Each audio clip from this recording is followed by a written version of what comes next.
The flashing blue lights paint my driveway in alternating shadows and harsh illumination. Red and blue, like a heartbeat made visible. I stand at the top of my front steps, arms crossed, watching two police officers approach the scene unfolding at my gate. My gate, my property, my home that I built with my own hands and my own money and my own refusal to give up. At the gate, 3 people are shouting, screaming really. Their voices carry across my front yard, across the quiet suburban street, probably waking my neighbors. I'll apologize to them tomorrow. "We're family," my mother shrieks, her face red, spit flying. "You can't do this to your own family." "It's our right," my father bellows, rattling the gate like it might magically open. "We raised you. You owe us." My brother stands slightly behind them, arms crossed, that same entitled expression he's worn his entire life, like the world owes him something just for existing. The first officer, a woman, maybe early 30s, professional, approaches them calmly. "Folks, I need you to step back from the gate." "He's our son," my mother wails, pointing at me. "He's refusing to let his own family into his home, his own parents. We have nowhere to go." The officer turns to look at me. "Sir, are you the property owner?" "I am." "Do you know these people?" "Unfortunately." "They're claiming to be your family." "They're biologically related to me. That's different from family." The officer nods slightly, understanding more than she says. She's probably seen this before. Families imploding, blood relatives becoming strangers. "Sir, do you want them trespassed from your property?" I look at them, or really look at them.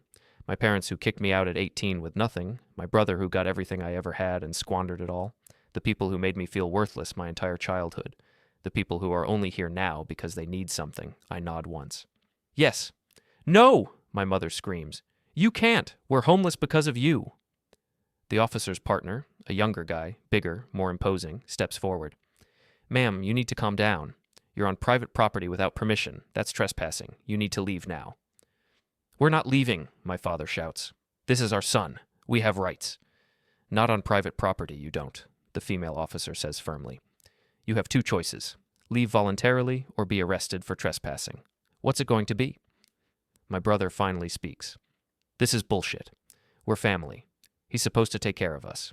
That's what family does." The irony would be funny if it weren't so pathetic. The officers escort them away from my gate, down my driveway, back to the street. My parents are still shouting, still threatening, still claiming I'm the villain in this story. I watch until they disappear around the corner, until the blue lights stop flashing, until the officers drive away and my street returns to its usual quiet.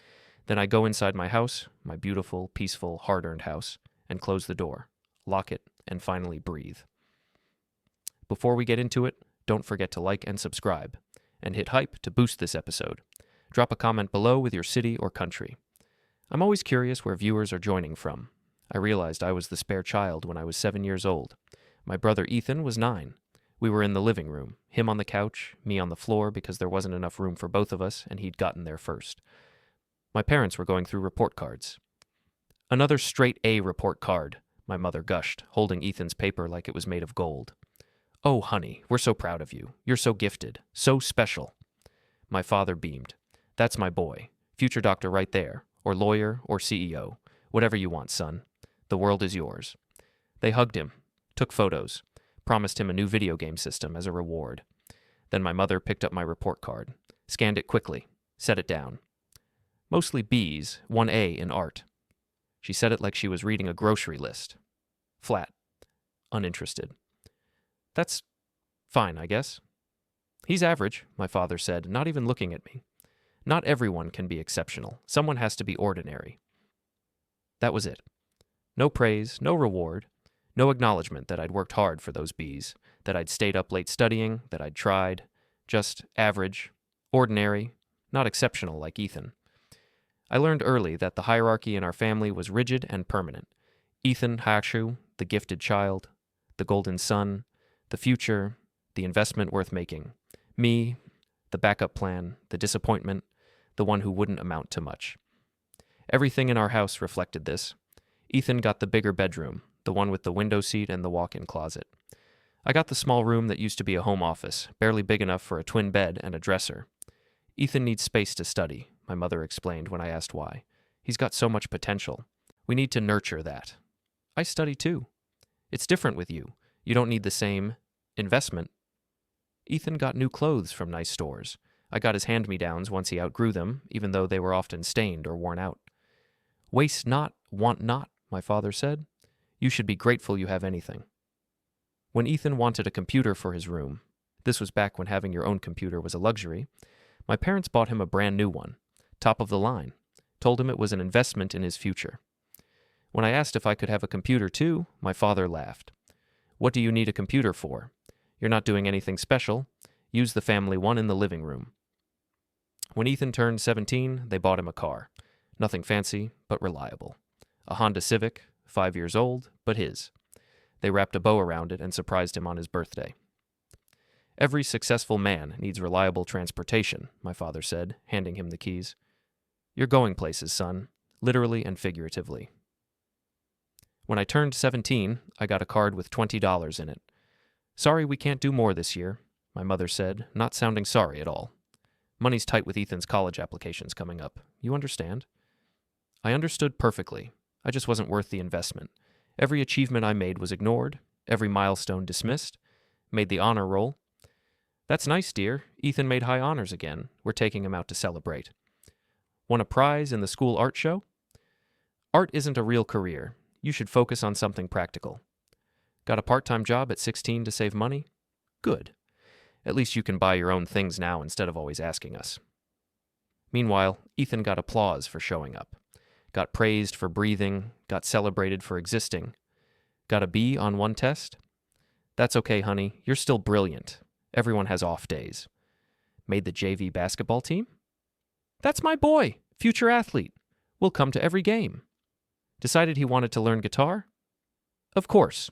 We'll get you the best guitar we can find. You're so talented. The guitar cost $800. It sat in his closet untouched after 3 lessons. I learned to make myself small, to not expect anything, to not ask for anything, to be grateful for scraps while watching my brother feast. I learned that love in my family was conditional, based on potential, based on who you might become, not who you were, and I learned that I would never be enough, not for them. The worst part wasn't the material things. Kids are resilient. They can wear hand-me-downs and share computers and live in small rooms. The worst part was the message underneath it all. You don't matter. Your brother matters. You're just here, taking up space, using resources that could go to someone more deserving. I internalized that message, believed it for years, became it, until I turned 18 and they made it crystal clear that I'd been right all along. I graduated high school on a Tuesday in June. Decent grades. Not valedictorian like Ethan had been, but decent. I'd gotten accepted to community college. Nothing prestigious, but it was something, a start. I had $900 saved from my part-time job at a grocery store. My grandmother, my mom's mother, had left me $1,000 in her will when she passed 2 years ago. Together with a small college fund my parents had started when I was born, supposedly around $3,000. I had enough to cover my first year if I lived at home and kept working. It wasn't much, but it was a plan. The Friday after graduation, I came home from work to find my parents sitting at the kitchen table. Serious expressions, the kind that means someone died or something terrible happened. Sit down, my father said. I sat, felt my stomach drop. What's wrong? Nothing's wrong, my mother said quickly. We just need to talk about your future.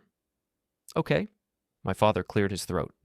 You're 18 now, an adult, and adults need to support themselves. I know. I'm planning to work and go to community college. That's not going to work, my mother interrupted. We need Ethan's room to become a proper study. He's home from his first year of college and needs space to prepare for medical school applications. Your room is too small, so Ethan will take your room, and his room will become the study. I blinked. Where will I sleep? They looked at each other, then back at me. You'll need to find your own place, my father said. You're 18. That's what adults do. They find their own places. The words didn't register at first. My own place? I can't afford an apartment. I'm planning to live here while I go to school. That's not going to be possible, my mother said, her voice firm. Clinical, like she was explaining a business decision. Ethan needs our full support right now. He's at a critical point in his education. Medical school is expensive. We need to focus all our resources on making sure he succeeds. All our resources, I repeated slowly. What does that mean? Another look between them. Then my father pulled out some papers. The college fund we started for you. We're transferring it to Ethan. He needs it more. Medical school costs. That's my college fund. You said it was for me. Plans change. Ethan's education is more important. He's going to be a doctor. He's going to make something of himself. That requires investment. I'm trying to make something of myself, too. Community college, my mother said dismissively. That's not the same. That's not a real investment. Ethan is going to Harvard Medical School. Harvard. Do you understand what that means for this family? What about the money from Grandma? She left that to me specifically. My father's jaw tightened. That money was left to this family. Your grandmother would have wanted it to go where it would do the most good, and that's Ethan's education? That's my money. She left it to me in her will. We're your parents, my mother snapped. The money was put in trust until you turned 18. We're the trustees. We've decided it should go to Ethan. End of discussion? I felt like I was drowning. So, you're taking the college fund you promised me and the inheritance Grandma left me and giving it all to Ethan? We're investing in the family's future, my father corrected. Ethan's success is the family's success. What about my success? You'll be fine. You're resourceful. You'll figure it out. He stood up, clearly done with the conversation. We've already packed your things. They're in trash bags by the front door. We need you out by tonight. Ethan is moving back in tomorrow, and we need time to set up his room properly. I sat there, frozen. By tonight? Where am I supposed to go? Oh, you'll figure something out, my mother said, already clearing the table. You always do. You're very adaptable. This is insane. You're kicking me out with no notice, no money, nowhere to go. We're not kicking you out. You're 18. You're an adult. Adults live independently. This is called growing up. My father's voice was cold, final. Now please collect your things and go. Ethan will be here early tomorrow, and we have a lot to prepare. I walked to the front door in a daze, found 3 large trash bags stuffed with my belongings. Clothes, books, a few personal items. My entire life reduced to garbage bags. The car I'd saved for, used, $800, technically in my name but parked in our driveway, was gone. Where's my car? We sold it, my mother called from the kitchen. Ethan needed a better vehicle for commuting. The money from your car went toward his down payment. They'd sold my car, taken my college fund, taken my inheritance, and kicked me out with 3 trash bags and less than $1,000 to my name. I stood on the porch of the house I'd grown up in, holding 3 trash bags, having absolutely no idea what to do next. My father appeared in the doorway one last time. This is for the best. You'll see. You needed to learn independence. Ethan needs structure and support. It's just how it is. Then he closed the door. I heard the lock click, and I realized I was completely alone. I called my friend Jake from a payphone 2 blocks from what used to be my house. Remember those? This was 2008, just before smartphones became universal. I stood there with 3 trash bags at my feet, trying not to cry, trying to figure out what the hell I was supposed to do next. Dude, what happened? Jake asked when he picked me up 20 minutes later. I was still on the curb, still trying to process reality. You sounded weird on the phone. They kicked me out, gave everything to Ethan, my college fund, my inheritance from Grandma. They even sold my car. I have nowhere to go. Jake stared at me. Are you serious? They just kicked you out? Today? Today? Right now. Said Ethan needs the resources. Said I need to figure it out myself. That's insane. That's actually insane. He grabbed one of my trash bags, threw it in his trunk. You can stay with us. My mom won't mind. We'll figure it out. Jake's mom, Rita, was a single mother working 2 jobs to support Jake and his 13-year-old sister, Maya. Their house was a small 2-bedroom rental in a neighborhood that was more run down than mine had been. Their resources were stretched thin. You could tell by the careful way they ate, by how they turned off lights in empty rooms, by how nothing ever got replaced until it absolutely couldn't be used anymore. But when Jake brought me home that evening and explained what happened, Rita just looked at me, really looked at me, with kindness I wasn't expecting, and said, "You can sleep on the couch. It's not much, but you're welcome here as long as you need. No one deserves what happened to you."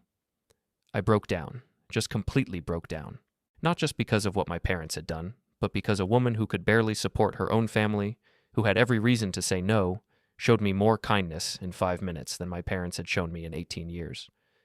"Thank you," I managed through tears. "I'll pay rent as soon as I can." "You're a kid," she said firmly. "Kids don't pay rent.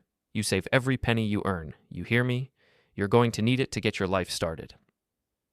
I stayed with Jake's family for 3 months, slept on their couch, which was lumpy and too short, but felt safer than anywhere I'd been. Worked double shifts at the grocery store, opening shifts at 6 a.m., closing shifts until 11 p.m., whatever they'd give me. My manager, Mr. Chen, was understanding. "What happened?" he asked when I suddenly started taking every shift available. "Family situation. I'm on my own now." He nodded slowly. "I came here from China with nothing. No English, no money, no family. I worked 3 jobs. You work hard, save money, you'll be okay. It's not easy, but it's possible." I worked 40, sometimes 50 hours a week at the grocery store. Minimum wage, $7.25 an hour. After taxes, I was bringing home maybe $1,200 a month. Not much, but it was mine. I saved every penny I could. Rita wouldn't let me pay rent.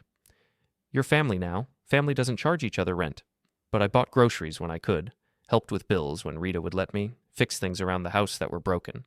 Their toilet ran constantly. I YouTubed how to fix it, bought the parts for $8, fixed it, saved them probably $20 a month on the water bill. "You don't have to do that," Rita said. "I want to. You're letting me stay here. It's the least I can do." Those 3 months taught me more about real family than 18 years with my biological one ever had. Real family doesn't make you feel less than. Real family shows up. Real family doesn't keep score. I found an apartment after 3 months of saving. Studio, the kind real estate agents call cozy because tiny and depressing, doesn't rent well. $400 a month. Rough neighborhood. I heard gunshots sometimes at night, saw drug deals on the corner, learned to keep my head down and mind my business. Shared bathroom in the hallway with 3 other units. Hot water only worked sometimes, usually not when you needed it most. No AC, which in Texas summer meant sleeping on top of sheets with a box fan pointed directly at me. But it was mine. My name on the lease, my space, my freedom. I moved in with my 3 trash bags, a sleeping bag I'd bought at a thrift store for $12, and determination that bordered on obsession. Maybe crossed into obsession. Definitely crossed into obsession. Community college wasn't happening. I'd looked at the numbers. Even with financial aid and working full-time, I couldn't afford tuition and rent and food and still save anything, and I needed to save. Needed a cushion, needed security. So I gave up on traditional education and decided to teach myself instead. I went to the public library every day after my morning shift, taught myself from books, read everything I could about business, marketing, design, accounting. The library had free computer access for 2 hours a day. I used every minute. Learned basic Photoshop from YouTube tutorials, learned HTML and CSS from free online courses, learned about social media marketing from blogs and articles. The librarians got to know me. Mrs. Henderson, the older woman who worked reference, started pulling books for me. "I saw this came in," she'd say, handing me a new marketing textbook. "Thought you might be interested." "Thank you. How much do I owe?" "It's free. That's what libraries are for." She smiled. "Keep learning. You're doing good work." I worked during the day at the grocery store, studied at the library in the afternoons, applied for better jobs in the evenings, got rejected, applied again, got rejected, applied again. The rejection emails piled up. "Thank you for your interest, but we've decided to pursue other candidates. Unfortunately, you don't meet our minimum qualifications. No degree, no experience, no connections. On paper, I was nobody, but I kept applying, kept learning, kept trying. Finally, I got hired at a small marketing firm, technically as a janitor who sometimes helped with filing. The pay was $8.50 an hour, barely better than the grocery store, but it got my foot in the door of the industry I wanted to break into. I cleaned toilets, emptied trash, vacuumed floors, and I watched, learned, asked questions when people seemed approachable. "You're the new janitor?" a woman named Sarah asked one evening. She was working late, looked tired. "Yeah, started last week. You seem young for janitorial work. Not judging, we all do what we have to do. But you look like you should be in college." "Can't afford college. Figured I'd learn on my own." "Smart. Cheaper." She paused. "You any good with computers?" "Getting better. I've been teaching myself design software." "Want to help me with something? I'll pay you extra, under the table." She needed a logo designed for a client. Small job. She'd done a mock-up but hated it. I stayed late, worked on it for 3 hours, created 5 options. She loved them, paid me $50 cash, used one for her client. "You're good at this," she said. "Really good. Where'd you learn?" "Library, YouTube, free online courses." "Keep at it. People who teach themselves are usually better than people who get taught. They want it more.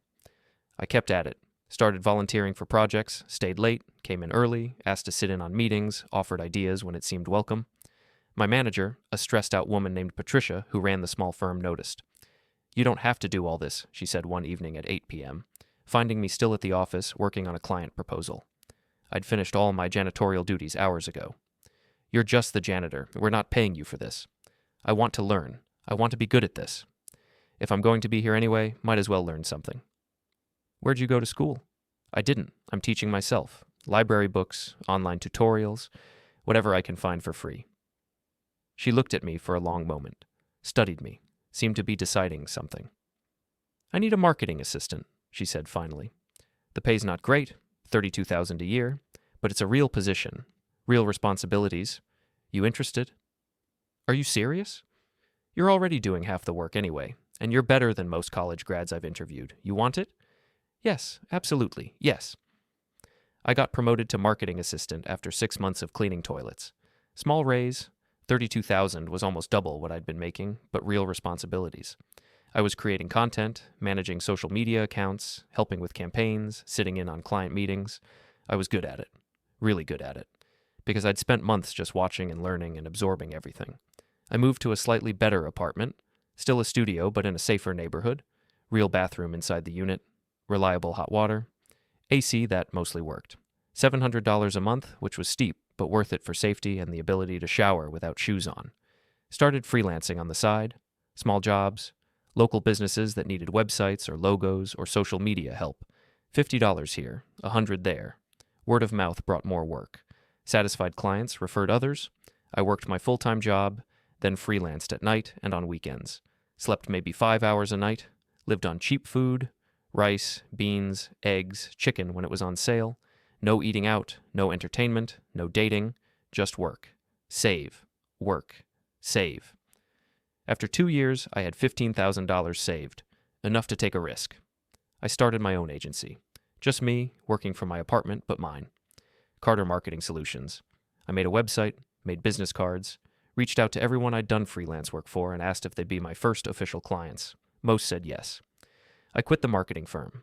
Patricia understood, even threw me a small goodbye party. Told me I'd go far. "You're hungry," she said. "Hungrier than anyone I've seen in years. That's worth more than any degree." The first year of my business was brutal. I made $38,000 in revenue, barely enough to survive, but it was growth. It was possibility. I got better clients through word of mouth, did good work, they referred others. The business grew steadily. $45,000 the second year, $60,000 the third year. Hired my first employee after year 3, a college intern named Jessica who needed experience and couldn't find anyone to give her a chance. I knew that feeling. "I can't pay much," I told her honestly. "This is a small operation, but I'll teach you everything I know, and you'll get real experience. That's all I'm asking for." I taught her everything Patricia had taught me, everything I'd taught myself. Watched her grow and improve and become confident. Moved into a small office after year 4, 2 employees now, Jessica and a graphic designer named Marcus, who'd been laid off from a bigger firm and was willing to take a pay cut for a chance to do creative work again. Revenue hit $120,000 that year, enough to pay both of them decent salaries and have something left over for myself. After 5 years, I owned a successful marketing agency, 15 employees, major clients, revenue approaching $500,000. I bought a house, a real house, 3 bedrooms, 2 bathrooms, a yard with grass and trees, a garage, a neighborhood where kids played and neighbors waved, the kind of house that said, "You made it, you succeeded, you won." I stood in my empty living room the day I got the keys. This was mine, I'd earned this, no one gave this to me, and felt something I'd never felt before. Pride. Pure, untainted pride in myself. I'd done this. Me, with no help, no family support, no college fund, no inheritance. Nothing but refusal to give up and willingness to work harder than everyone else. I'd built a life, a real life, from 3 trash bags and a couch, and I'd kept it quiet. Didn't broadcast my success, didn't post about it on social media, didn't reach out to my family to show them I'd made it without them, because I hadn't done it for them. I'd done it for me, to prove to myself that I was enough. That being average didn't mean being destined to fail. It meant working harder than the gifted ones who had everything handed to them. And I had worked harder, and I had succeeded. Take that, Mom and Dad. Take that, golden son, Ethan. I didn't need you. I never did. I didn't keep tabs on my family, didn't call, didn't visit, didn't reach out on holidays or birthdays, didn't check their social media, didn't ask mutual acquaintances about them. I'd cut that cord cleanly, surgically, with the precision of someone excising a tumor. But information has a way of finding you in a small city where everyone knows everyone, where 6 degrees of separation is more like 2 degrees, where gossip flows like water and people can't help but update you on things you explicitly said you didn't want to know. I heard through the grapevine, mutual acquaintances, former neighbors, people who remembered me, that things weren't going well for the golden child. The first I heard was maybe a year after I'd left. I was at the grocery store where I used to work, stopping in to say hi to Mr. Chen. Mrs. Patterson, an old neighbor from my street, was there buying vegetables. "Oh, I almost didn't recognize you," she said, looking me up and down. I'd gained some weight, good weight from actually eating regular meals. "You look well. Are you doing okay after everything?" "I'm doing fine, working hard, making it work." "That's good. That's really good." She hesitated, clearly wanting to say something. "Your brother's back home, you know, from Harvard." "Oh?" "Dropped out after 1 semester. Said medical school wasn't for him. Your parents are, well, they're disappointed, obviously, but they're supporting him, giving him time to figure out what he really wants to do." Of course they were. Ethan could fail spectacularly, and it would be figuring things out. I'd worked 2 jobs just to survive, and that was wasting my potential. "Good for him," I said neutrally. "He's trying to find himself, they say, taking time off. Your parents are being very understanding. Code 4, he's unemployed, living at home rent-free, and they're paying for everything. Well, I hope he figures it out." I heard more over the next few years. Fragments. Pieces. A picture that slowly came together. Ethan had decided medical school was too rigid and stifling his creativity. He'd tried various things, wanted to be a musician for a while, bought expensive equipment that sat unused, wanted to be a photographer, got a professional camera that never left the house, wanted to be an entrepreneur, started and abandoned 3 different business ideas within months. None of it worked because none of it involved actual work. Just ideas, just potential, just the belief that success would come naturally because he was gifted. Then he'd discovered poker. "Your brother's really getting into cards," I heard from someone else, an old high school classmate I ran into at a coffee shop. Says he's got a real gift for it. Says he's going to go professional. Of course he had a gift for it. Ethan had a gift for everything, according to my parents. Even his failures were just undiscovered gifts waiting to bloom. He started going to casinos, local ones at first, then traveling to bigger ones, Vegas, Atlantic City, spending weekends gambling, coming back with stories about his near wins and his strategies. "Just need to build my bankroll," he'd apparently tell people. "Once I have enough to enter the bigger tournaments, I'll make it all back. Plus more. I'm this close, this close." He started borrowing money, from friends at first. "Just a loan until I win big. I'll pay you back double." Most of them learned quickly not to lend him anything, then from my parents, and they gave it to him. Of course they did. I heard they'd refinance the house, took out a second mortgage, gave Ethan $50,000 to invest in his poker career. "It's not gambling," my father apparently told neighbors who asked. "He's a skilled player. This is an investment in his future career as a professional. He just needs capital to enter the right tournaments." $50,000. The house I grew up in, put up as collateral so Ethan could gamble. The money disappeared in 6 months. Lost at tables, lost in tournaments. Lost in the eternal promise of just one more hand and I can win it back. They gave him more. Sold jewelry my grandmother had left my mother. Sold furniture. Cashed out their retirement accounts early, taking massive penalties. "He's having a rough streak," my mother told people. "But he's so talented. Everyone has setbacks. We believe in him." They always had. That was the problem. They believed in him so completely that they couldn't see he was destroying them. The people who told me these things, often third or fourth hand, seemed to expect me to do something, to intervene, to talk sense into my family. "Aren't you worried about them?" Mrs. Patterson asked me once, maybe 3 years after I'd left. "They're risking everything for him. They're adults. They can make their own choices." "But he's your brother. Don't you care?" "Not particularly. He got everything I ever had, and more. What he does with it isn't my concern." She looked shocked. But what did she want me to say? That I'd rush in and save people who'd kicked me out with nothing? That I owed them something after they'd made it crystal clear I was worthless? I didn't owe them anything. Not my concern, not my money, not my problem. The stories got worse. Ethan had gotten involved with loan sharks, real ones, the kind who don't care about sob stories, the kind who break kneecaps when payments are late. My parents had co-signed something. No one seemed clear on exactly what. Maybe they'd put the house up as collateral for one of his loans.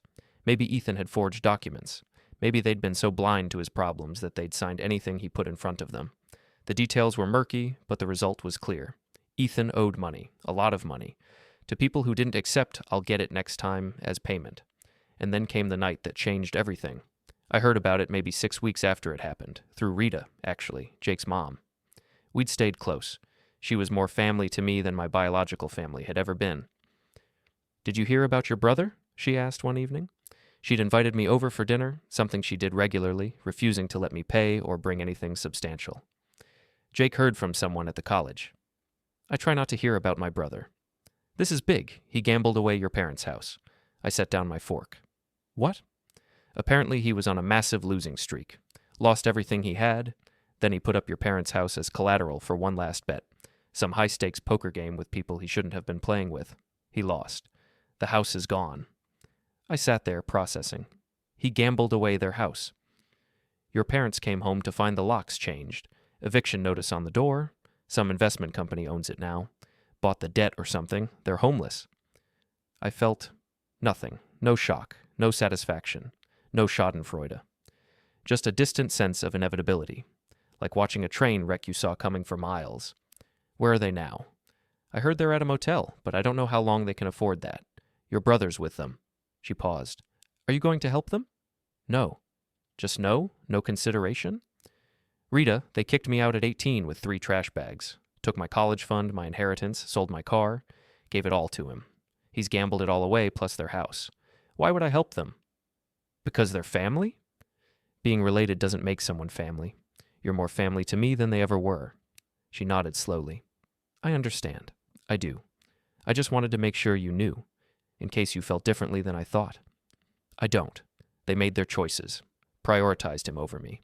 Invested everything in the golden sun. This is the return on their investment." "That's cold. That's reality." And it was. I didn't feel good about it. Didn't feel vindicated or justified. Didn't feel like karma had balanced the scales. I just felt nothing. Like hearing about strangers who'd made bad decisions.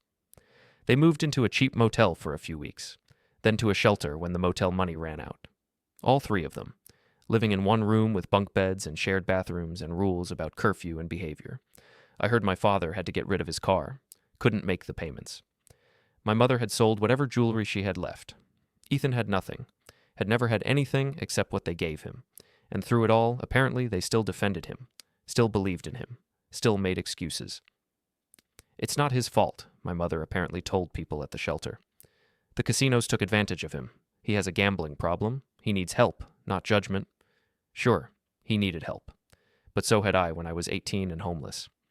Difference was, I didn't have anyone to blame but myself for my situation. Ethan had my parents to blame, and me, and society, and bad luck, and the casinos, and everyone except himself. I heard they were living in a tent in a park for a while, then back to shelters, then couch surfing with people who still felt sorry for them. And I went on with my life, grew my business, enjoyed my home, surrounded myself with people who actually gave a damn about me. I thought that was the end of it, thought our paths were permanently diverged, thought I'd heard the last of the golden sun and his enablers, but I was wrong. Because eventually, when people have nowhere else to turn, when they've burned every bridge and exhausted every option, they come back to the bridge they burned first. They come back to the people they wronged, and they expect forgiveness. The knock on my gate came on a Saturday afternoon. I was in my kitchen, making lunch, listening to music, enjoying my weekend. The knock was insistent, aggressive, not the polite tap of a neighbor or delivery person. I looked out the window and felt my blood run cold. 3 people stood at my gate, dirty, disheveled, wearing clothes that looked like they hadn't been washed in weeks, surrounded by bags and suitcases. My parents, my brother. I walked outside slowly, stood on my porch, looked at them through the bars of my gate. "Hello," I said neutrally. "Oh, thank God," my mother said, tears immediately streaming down her face. "We've been looking for you. We didn't have your address, but someone told us you lived in this neighborhood and we asked around. What do you want?" "What do we want?" My father's voice had that same entitled tone I remembered, like I was being unreasonable for even asking. "We're family. We need help. You're going to help us? Am I? We're moving in, my brother said, picking up a suitcase. Open the gate. I didn't move. No. No? My mother looked genuinely shocked. What do you mean, no? We're your family. You kicked me out at 18 with 3 trash bags, took my college fund, took my inheritance, sold my car, told me I wasn't worth investing in. That was your choice. That was 5 years ago, my father shouted. We're family. Family supports each other in hard times. You're right. Family does support each other. Where were you when I needed support? You were fine, my mother said dismissively. You figured it out. Look at you now. You have this big house, a successful business. You didn't need us. I didn't need you because you gave me no choice. But I could have used you. I could have used support, encouragement, belief that I was worth something. Instead, you gave everything to him. I pointed at Ethan. How'd that work out? That's not fair, Ethan said. I had a run of bad luck. You gambled away their house.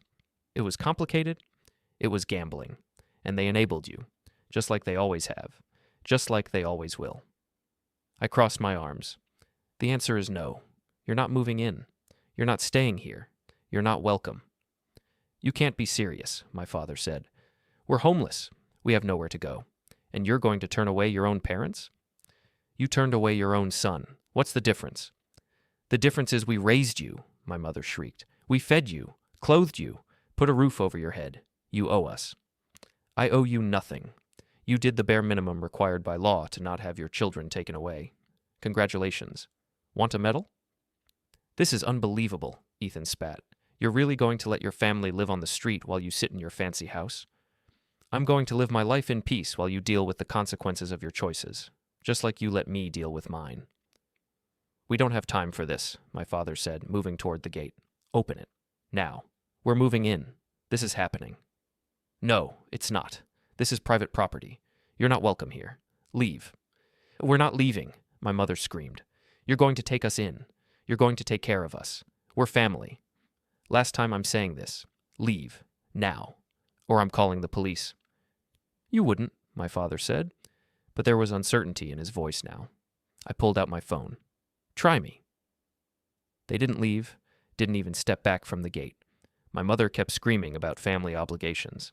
My father kept demanding entry like he had some right to my home. Ethan just stood there with that same entitled expression, like the world still owed him something. I dialed 911. 911, what's your emergency? I have 3 trespassers refusing to leave my property. They're at my front gate attempting to force entry, and they won't leave when asked. Are you in immediate danger? Not yet, but they're aggressive and escalating. Officers are en route. Stay on the line. Actually, I'm going to hang up. I'm going inside. I'll speak with officers when they arrive. I went back inside my house, locked the door, watched through the window as my family pounded on my gate, screamed at my windows, made a scene that definitely had my neighbors peering through curtains. The police arrived in less than 10 minutes. 2 officers. Professional. Calm. They approached my family, who immediately started screaming. We're his family, my mother shrieked, pointing at my house. He's refusing to let us in. We have nowhere to go. He's our son, my father bellowed. We raised him. He owes us. The female officer held up a hand. Everyone needs to calm down. Sir, ma'am, please step back from the gate. We're not leaving, my mother insisted. This is our son's house. We have a right to be here. Actually, you don't, the officer said firmly. This is private property. The property owner has the right to decide who is and isn't allowed on their land. But we're family, my mother wailed. That doesn't give you legal rights to access private property. The officer turned to me. I'd come outside now, standing on my porch. Sir, are you the property owner? I am. Do you know these people? They're my biological parents and brother. I haven't had contact with them in 5 years. Do you want them on your property? No. Did you ask them to leave? Multiple times. They refused. The officer nodded and turned back to my family. You need to leave this property immediately. If you refuse, you'll be arrested for trespassing. This is bullshit, Ethan shouted. He's rich. He can help us. He's choosing not to. That's his right, the younger male officer said. He doesn't owe you anything legally. This is his property. You need to go. We're not leaving, my father insisted. We have nowhere else to go. We're homeless because of circumstances beyond our control. Sir, I understand you're in a difficult situation, the female officer said, her voice kind but firm. But you can't force someone to let you into their home. There are resources available. Shelters, social services. I can give you information. We don't need information, my mother screamed. We need our son to do the right thing. Ma'am, you have two choices, the officer said, patience wearing thin. Leave voluntarily right now or be arrested for trespassing. What's it going to be? My parents looked at each other, looked at me, looked at the officers. Fine, my father spat. We'll leave. But this isn't over. You can't turn your back on family. You'll regret this. I doubt it, I said quietly. They gathered their bags, moved slowly, deliberately, making a show of it. My mother cried loudly. My father muttered curses. Ethan just stared at me with pure hatred. The officers escorted them down my driveway to the sidewalk, made sure they actually left. The female officer came back to talk to me. You okay? Yeah, thank you. This happened before? First time. I haven't seen them in 5 years. Want to file a restraining order? We can help you with that. Maybe. Let me think about it. She handed me her card. Call if they come back. What they did is trespassing. You have every right to press charges if you want.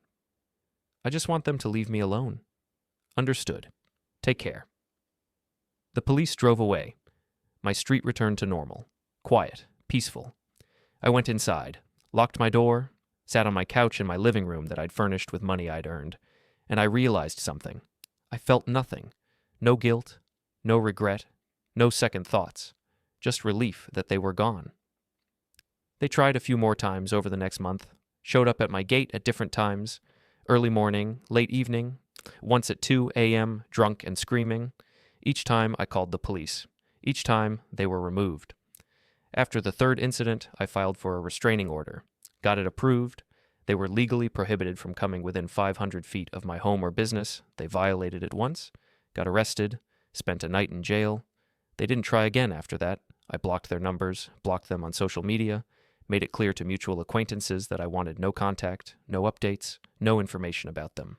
I heard through the grapevine that they were angry, that they were telling anyone who would listen that I was a terrible son, that I'd abandoned my family in their time of need, that I was heartless, cruel, selfish.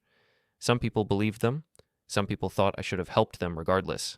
I didn't care, because the people whose opinions I actually valued, my friends, my employees, my actual chosen family, knew the truth, knew what they'd done to me, knew that I owed them nothing. My business continued to thrive, my life continued to improve. I dated, made new friends, traveled, did things I wanted to do without guilt or obligation to people who'd never wanted me in the first place. I ran into someone who knew my family about 6 months after the police incident, former neighbor, Mrs. Patterson. I heard what happened, she said carefully. Your parents showing up at your house? Word travels, I said neutrally. They're telling a very different version of that story. I'm sure they are. For what it's worth, she said quietly, I remember how they treated you. How everything was always about Ethan. How you were always less. I'm sorry I never said anything back then. It's okay. No, it's not. We all saw it. We all knew. And we stayed silent because it was easier. She paused. You did the right thing, sending them away. Some people don't deserve second chances. I don't think it's about deserve. It's about protection. I spent 18 years being told I wasn't enough. I'm not going back to that. Good. You shouldn't. These conversations happened occasionally. People from my past who remembered, who'd seen how I was treated, who validated that I wasn't crazy, wasn't cruel, wasn't wrong. It helped, more than I expected. I heard they eventually left the city, moved to another state where Ethan had a friend who offered them a place to stay. I didn't ask for details, didn't want them. One evening, about a year after the police incident, I was sitting on my back porch. It was summer, warm, peaceful. I had a beer and a book and nothing pressing to do. My phone rang. Unknown number. I almost didn't answer. Hello? Is this really you? A woman's voice. Familiar, but I couldn't place it. Who is this? It's Aunt Carol, your mom's sister. I wasn't sure if you'd answer. I hadn't spoken to Aunt Carol in 6 years. She'd been at family events, always kind to me, but never intervened when my parents favored Ethan. Hi, Aunt Carol. I heard what happened with your parents at your house. I'm sure you did. I wanted to call sooner, but I didn't know what to say. Your mother's version of events and what I suspect actually happened are probably very different. Probably. I want you to know I don't blame you for not helping them, for calling the police, for any of it." She paused. "I should have said something years ago, when they were so unfair to you, when they gave everything to Ethan and nothing to you. I should have spoken up. I'm sorry I didn't." "Thank you for saying that. Your grandmother would be proud of you. What you've built, who you've become. She always said you had more grit than anyone in the family." "I miss her." "She missed you too. She tried to leave you more in her will, but your parents, well, they got it first. I'm sorry." We talked for an hour. She filled me in on family gossip I didn't care about, but listened to anyway. She told me about her life, asked about mine. It was nice, normal, like talking to someone who actually saw me as a person. "If you ever need anything," she said before we hung up, "I'm here. I know I wasn't there before, but I'm here now." I appreciate that. And for what it's worth, you're not the disappointment they made you believe you were. You're the success story. You just didn't have cheerleaders. After we hung up, I sat on my porch until it got dark, thought about everything. The childhood of being second best, the betrayal at 18, the years of struggle, the climb, the success. The moment I closed the door on people who never wanted it open in the first place. And I realized I wasn't angry anymore, wasn't hurt, wasn't bitter. I was just free from their judgment, free from their expectations, free from the need to prove myself to people who would never see my worth anyway. I'd built a good life, not in spite of them, not because of them, just mine, completely, utterly mine. And that was enough, more than enough. Life moves on faster than you'd think, even after moments that feel seismic and life-altering. My business is thriving now. 28 employees across 2 offices, revenue that hit $1.2 million last year. Major clients, Fortune 500 companies, national brands, organizations I'd only dreamed of working with when I was cleaning toilets at that first marketing firm. I bought a bigger house 2 years ago, not because I needed it, but because I wanted it. Because I could. Because every room represents a choice I made, a success I earned, a dream I achieved without anyone's help. 4 bedrooms, 3 bathrooms, a real office where I can work from home, a yard big enough for the dog I adopted, a rescue named Murphy who greets me every day like I'm the best thing that ever happened to him. I got married last year, to someone who knew my history and loved me anyway. Sarah is a therapist. She specializes in family trauma, actually. We met at a networking event, bonded over shared experiences with difficult families, fell in love slowly and carefully, and with full knowledge of each other's baggage. "You're not broken," she told me early on when I was worried about bringing too much damage into a relationship. "You're someone who survived being broken and put yourself back together. That's not the same thing." We're expecting our first child, a daughter, due in 4 months. We've already agreed on the most important thing. She'll always know she's wanted. She'll always know she's valued, not for her potential or her gifts or what she might become, but for who she is. She'll have 2 parents who show up, who support unconditionally, who don't keep score or play favorites, who love her not because of what she achieves, but because she exists. She'll never know what it feels like to be second best in her own family, to be the spare child, to be average and made to feel worthless because of it. I still don't talk to my biological parents or Ethan. Haven't heard from them in 3 years. Don't know where they are. Don't particularly care. That chapter is closed, locked, the key thrown away. Aunt Carol comes to visit sometimes. We've built a real relationship. She was at my wedding, helped Sarah plan the baby shower, calls every few weeks just to check in. She's the only connection to that part of my life that I've maintained, and even that's entirely on my terms. "Your grandmother would be so proud," she told me at my wedding. "She always knew you had something special. She just didn't live long enough to see you become it." "I wish she had," I said. "She was the only one who saw me." "She did see you, and she'd be furious at what your parents did. For what it's worth, I tried to talk them out of it. When they kicked you out, when they gave everything to Ethan, I tried. They wouldn't listen." "I know. Thank you for trying." She's in her 60s now, retired, spends half the year traveling. She sends postcards from wherever she is. Never mentions my parents unless I ask first. Respects that I've moved on. I ran into someone from my old neighborhood last month. Different person, same story. They asked if I'd heard about Ethan. "No, and I really don't want to." "Fair enough. Just thought you should know." I genuinely, truly don't want to know. Whatever's happening with them is not my concern. It stopped being my concern the day they put my belongings in trash bags. They nodded, understanding. Change the subject? We talked about other things, their kids, my business, the neighborhood changes, normal conversation between people who used to be neighbors and now are just polite acquaintances. Someone once asked me, a new client who I'd gotten coffee with, who'd heard some version of my story, if I felt guilty, for not helping my parents, for letting them be homeless while I lived in comfort. No, I said honestly. Guilt implies I did something wrong. I didn't. They made choices. Those choices had consequences. I'm not responsible for fixing what they broke. I'm not responsible for saving people who threw me away. But they're family, he said, like that explained everything. Being related doesn't make someone family. Family are the people who show up when you need them, who support you, who want you to succeed. Blood is just biology. It doesn't come with obligations. He looked uncomfortable. He was close with his own family, had never experienced rejection like I had. I guess I can't relate. I hope you never can.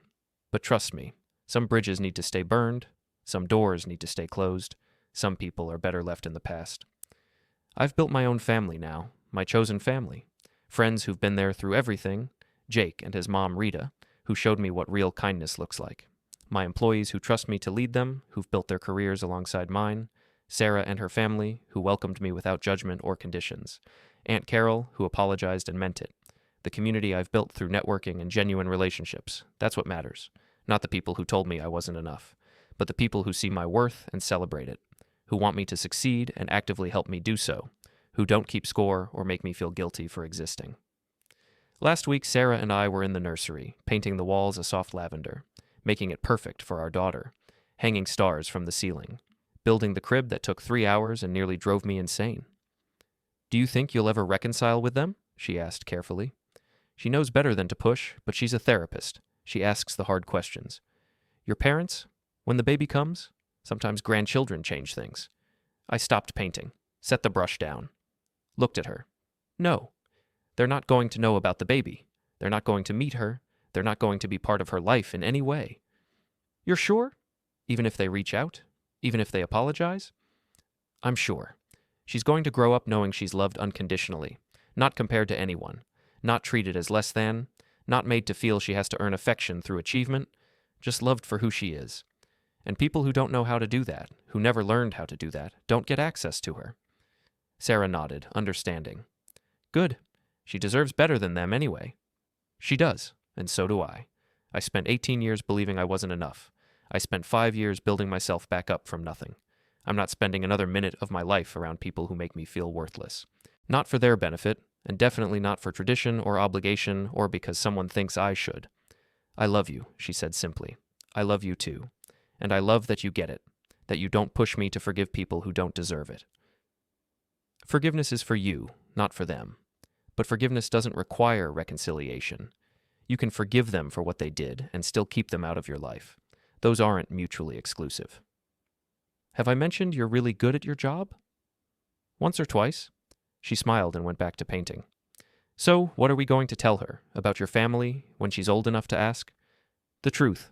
That I had a family that didn't value me, that I left and built my own life, that I chose people who actually wanted me. That family isn't about blood. It's about who shows up. That's a good truth.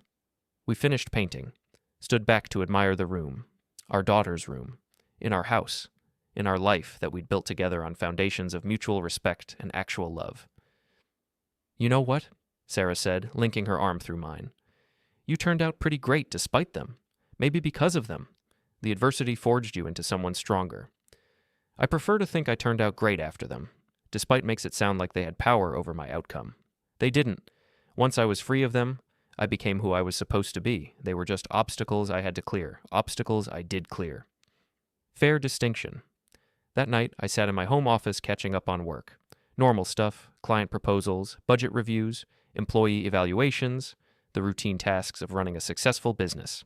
I thought about 18-year-old me, standing on a curb with 3 trash bags, no money, no plan, no support, terrified and alone and certain I'd fail because I'd been told my whole life I would. If I could go back and tell him anything, I'd say, you're going to make it. It's going to be hard. It's going to hurt. You're going to want to give up 1,000 times, but you won't. And 5 years from now, you'll have everything they said you'd never have. 10 years from now, you'll be successful beyond your wildest dreams. And when they come back begging, and they will, you'll close the door. And it'll feel right. You're enough. You've always been enough. They just couldn't see it because they were too busy seeing what they wanted to see in your brother, but you'll see it, eventually, and that's what matters. My phone rang. Unknown number. I almost didn't answer. Could have been spam, could have been a client, could have been anything. Hello? Silence for a few seconds. Then, it's me. It's Ethan. My stomach dropped. 3 years of silence, and now this. How did you get this number? Looked it up. Your business is online. Found the contact info. He paused. Look, I know we haven't talked, but... And we're not going to start now. Lose this number. Wait, please. Just let me... I hung up. Blocked the number. Sat there for a moment, processing. Then I deleted the call log. Erased the evidence that it had ever happened. Sarah came in. Who was that? Wrong number. You okay? You look tense. I'm fine. Just... Someone from the past trying to resurface. They won't be calling again. She kissed the top of my head. Good. The past should stay in the past. Agreed. The next morning, I got an email to my business address. Same subject line as the call. Please read this. I deleted it without opening it, blocked the sender. If they wanted to reach me badly enough, they'd find another way. But I'd block them again, and again, and again. As many times as it took for them to understand that door was closed, locked, sealed, never to reopen. Because some doors should stay closed, some bridges need to stay burned, some people are better left in the past where they belong. I'd built a good life without them. A great life, actually, full of people who valued me, who wanted me to succeed, who showed up when it mattered. I had a wife who loved me, a daughter on the way who would never know what it felt like to be second best, a business I'd built from nothing, a home I'd earned, a chosen family who actually acted like family. I had everything that mattered, and none of it, not one single piece, came from the people who were supposed to give it to me first. I built it myself, from 3 trash bags and determination, from nights on Jake's couch and days cleaning toilets, from rejection after rejection after rejection until one person finally said yes, from years of working harder than everyone else because I had to, because I had no safety net, because failure meant actual homelessness. I built it, me, alone, and then I built it with people who actually cared, who wanted to help, who saw my potential and nurtured it instead of ignoring it. That's the real ending. Not revenge, not vindication, not watching them fail while I succeed, just peace, genuine, hard-won, well-deserved peace. The peace of knowing I'm enough, of knowing I always was, of knowing their opinion never mattered because they never saw me clearly enough for their opinion to be valid. I close my laptop, turn off my office light, go downstairs where Sarah is reading on the couch with Murphy curled at her feet. Come here, she says, patting the couch beside her. I sit. She leans against me. Murphy wakes up long enough to move so his head is on my lap. This is family. This is home. This is everything I needed and never had until I built it myself. Love you, Sarah says quietly. Love you too. We sit in comfortable silence, in our house, in our peace, in the life we chose, and somewhere out there, 3 people who used to be my family are living with the consequences of their choices, as they should, as I finally, completely, unapologetically don't care about. Being related doesn't make someone family. Being there does.